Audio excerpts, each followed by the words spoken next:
J'avais un oncle qui allait travailler longtemps au Nord Cameroun et il se disait, je sais que je suis blindé, j'ai la protection. Alléluia. Mais lorsqu'il a fallu un jour que quelqu'un de chez moi, qui était très fort, preneur de con, un jour, il a décidé de l'envoyer devant. Ils ont cheminé ensemble, main dans la main, essayant de monter en partant de chez moi, pour aller en ville. Il y avait encore là où vous voyez les boutiques là, à la droite de mon côté, il y avait un bosquet. C'est là où une voiture est venue les percuter. Et quand la voiture les avait percutés, c'est le preneur de con qui était dans le coma. Alléluia. Et on les a portés. On a dit non, malgré que l'un est dans le coma, l'autre est un peu debout. On doit tous d'abord les amener à l'hôpital. Et on est allé les poser côte à côte parce qu'ils sortaient du même village. Et c'était l'oncle et le neveu. Mais le neveu, étant plus malin, est rentré dans le coma et c'est le même coma qu'il a transmis là-bas. Et lui, il est sorti. Alléluia. Et la protection et les blindages du Nord n'ont rien servi. Il est allé dans la tombe. L'autre, elle est restée vivante. Alors ta protection que tu crois là, ton ayant que tu penses là, le gros serpent que tu crois avoir là, d'autres disent je suis puissant parce que moi j'ai la panthère. Alléluia. Si quelqu'un a la panthère, envoyez-le un peu vers moi.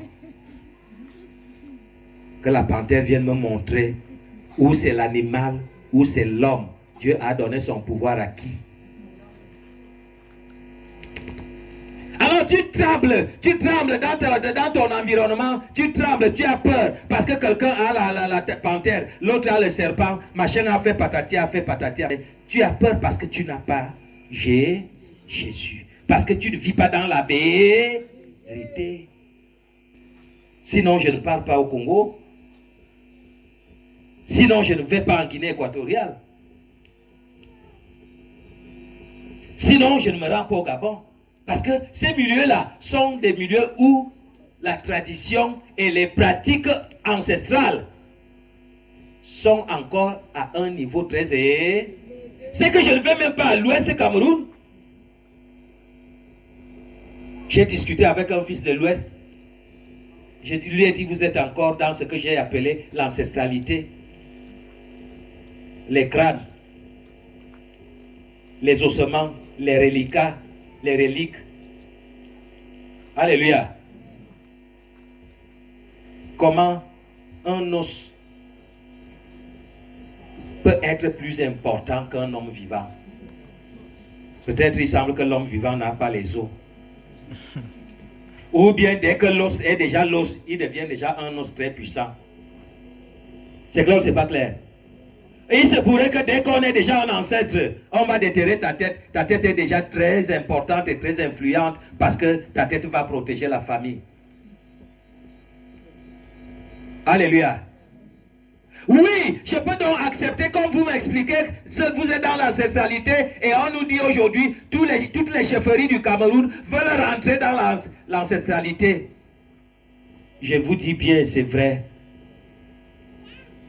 Mais il y a des ancêtres et il y a le créateur des ancêtres. C'est clair ou c'est pas clair?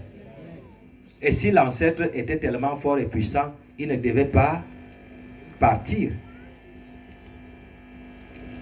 Et un ancêtre qui était un ancêtre diabolique, satanique, méchant, mauvais, est-ce que ces restes, ces reliques, peuvent devenir transformés et être des reliques de lumière? Point de... Alléluia.